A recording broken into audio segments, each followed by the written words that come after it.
Hi అండి అందరికీ. ఇంకా ఈరోజైతే తొలి ఏకాదశి కదా, మేమైతే ఇంట్లోనైతే పూజనైతే కంప్లీట్ చేసుకొని ఇంకా టెంపుల్కి అయితే వచ్చామండి. చూడండి, చాలా రష్ ఉందన్నమాట. మాకు దగ్గరలో ఉంటుంది టెంపుల్. చాలా అంటే చాలా బాగుంటుంది లొకేషన్ అయితే. అసలు చూస్తే మీరే వావ్ అంటారు. చూడండి, నేను ఎన్నిసార్లు వచ్చినా మళ్ళీ వచ్చినప్పుడు అది మాకు కొత్తగానే కనిపిస్తుంది అనమాట. అంత బాగుంటుంది. మళ్ళీ పూజ కూడా చాలా బాగా చేస్తారు.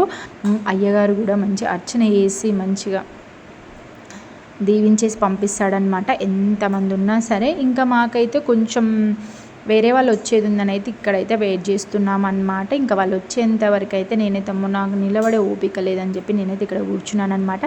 కూర్చున్న తర్వాత ఏం చేస్తాం తెలుసు కదా, 2-3 అయితే సెల్ఫీలు అయితే దిగినామన్నమాట. దిగిన తర్వాతనైతే మేమైతే టక్ టక్ టక్ టక్ నడుచుకుని అయితే కాళ్ళు కడుక్కోవడానికి అయితే వెళ్ళాం ఫ్రెండ్స్. ప్రతిసారి గుర్తుపెట్టుకోండి, మనం టెంపుల్కి వెళ్ళినప్పుడు ఖచ్చితంగా కాళ్ళు కడుక్కొని గుడికైతే వెళ్ళాలి. ఎందుకంటే మనం స్నానం చేయలేదా అంటే చేస్తాం, బట్ ఏంటి అంటే మనం దారిలో వస్తాం కాబట్టి చాలా లాంగ్ నుండి, అందుకే ఫస్ట్ కాళ్ళు కడుక్కొని మనం దేవుడి దగ్గరికి అయితే వెళ్ళాలన్నమాట. మేమైతే అదే పని చేస్తున్నాం, కాళ్ళు కడుక్కొని అయితే దేవుడి దగ్గరికి అయితే వెళ్ళామన్నమాట.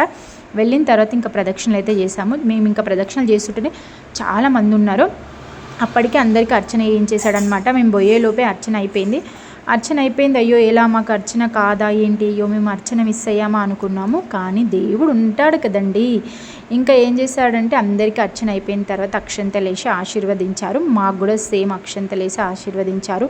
ఇంకా పంపించేస్తారేమో అనుకున్నాం, కానీ అయ్యగారు అయితే అన్నారనమాట, ఎవరికైతే అర్చన కాలేదో వాళ్ళైతే వెయిట్ చేయండి, ఇంకా మళ్ళీ అర్చన చేస్తాను అనేసరికి మాకైతే ఇంకా చాలా అంటే చాలా హ్యాపీగా అనిపించింది అనమాట. ఇంకా మాకు కూడా మళ్ళీ అర్చన చేశారు. మళ్ళీ అక్షంతలేసి మళ్ళీ దీవించారనమాట. మాకైతే 2 సార్లు దీవించారు. ఈరోజు అయితే చాలా హ్యాపీ.